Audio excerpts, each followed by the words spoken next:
Good afternoon, folks. Sorry to keep you waiting a few minutes.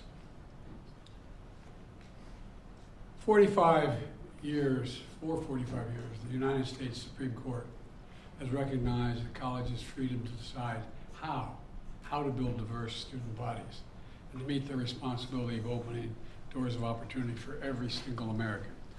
In case after case, including recently, just as a few years ago in 2016, the court has affirmed and reaffirmed this view, that colleges could use race not as a determinative factor for admission, but as one of the factors among many in deciding who to admit from a already qualified pool of applicants. Today, the court once again walked away from decades of precedent and as the dissent has made clear. The dissent states in today's decision, quote, rolls back decades of precedent and momentous progress, end of quote. I agree with that statement from the dissent. The court has effectively ended affirmative action in college admissions, and I strongly disagree with the court's decision. Because affirmative action is so misunderstood, I want to be clear, make sure everybody's clear about what the law has been and what it has not been until today. Many people wrongly believe that affirmative action allows unqualified students to be admitted ahead of qualified students. This is not how college admissions work. Rather, colleges set out standards for admission, and every student has to meet those standards. Then and only then, after first meeting the qualifications required by the school, do colleges look at other factors in addition to their grades, such as race. The way it works in practice is this. Colleges first establish a qualified pool of candidates based on meeting a certain grade, test scores, and other criteria. Then and only then, it is from this pool of applicants, all of whom have already met the school standards, that the class is chosen after weighing a wide range of factors, among them being race. You know, I've always believed that one of the greatest threats of America, and you're tired of hearing me say it, is our diversity. But I believe that. If you have any doubt about this, just look at the United States military. The finest fighting force in the history of the world. It's been a model of diversity.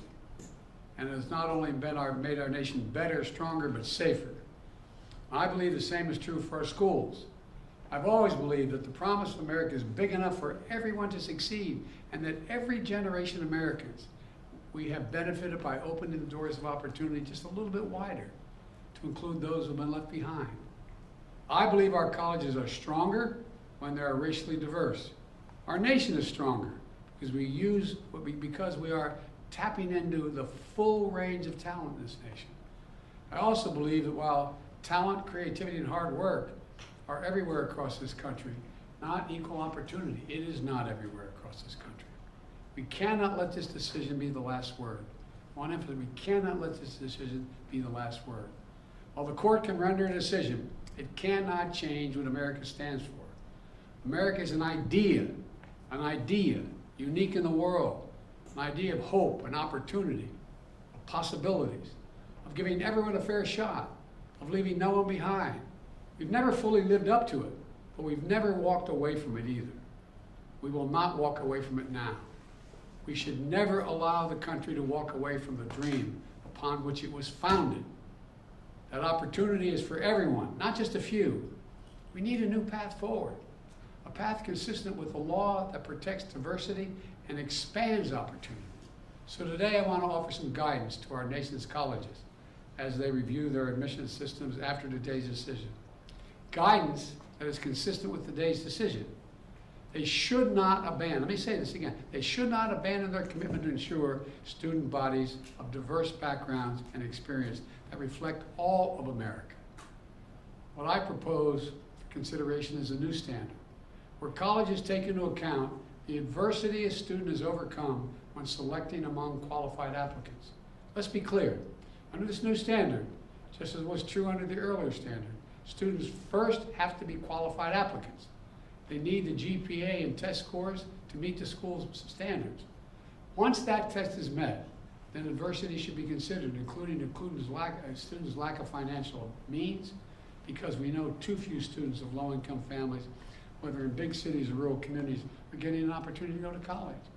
When a poor kid, maybe the first in their family to go to college, gets the same grades and test scores as a wealthy kid, whose whole family's gone to the most elite colleges in the country, and whose path has been a lot easier. Well, the kid who faced tougher challenges has demonstrated more grit, more determination, and that should be a factor that colleges should take into account in admissions, and many still do.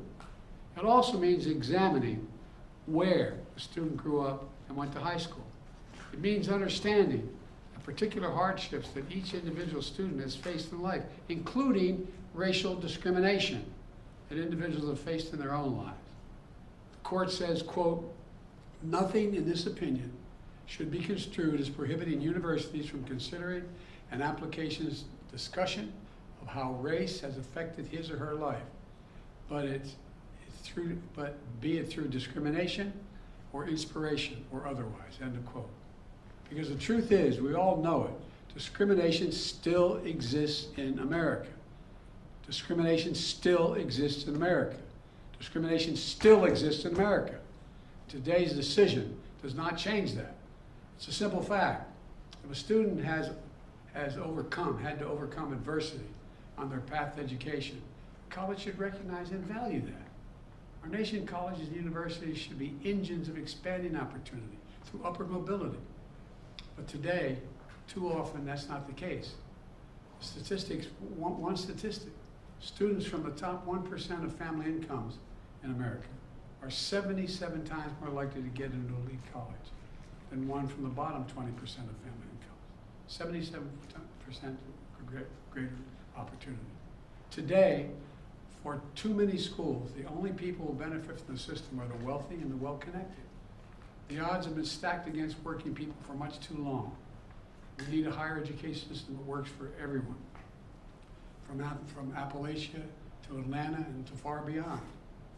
We can and must do better, and we will. Today, I'm directing the Department of Education to analyze what practices help build a more inclusive and diverse student bodies and what practices hold that back. Practices like legacy admissions and other systems expand privilege instead of opportunity. Colleges and universities should continue their commitment to support, retain, and graduate diverse students and classes. You know, companies who are already realizing the value of diversity should not use this decision as an excuse to turn away from diversity either. We can't go backwards. You know, I know today's court decision is a severe disappointment to so many people, including me. But we cannot let the decision be a permanent setback for the country. We need to keep an open door of opportunities. We need to remember that diversity is our strength. We have to find a way forward. We need to remember that the promise of America is big enough for everyone to succeed. You know, that's the work of my administration, and I'm always going to fight for that. And I want to thank you all. And I know you've been told I have a helicopter out there waiting to go up to do an interview in New York. I'll be talking more about this live interview. But thank you very much, and we're going to have plenty of time to talk about this. But we're not going to let this break us. President Biden, the Congressional Black Caucus said the Supreme Court has thrown into question its own legitimacy. Is this a rogue court? This is not a normal court. Should there be term limits for the justices, sir?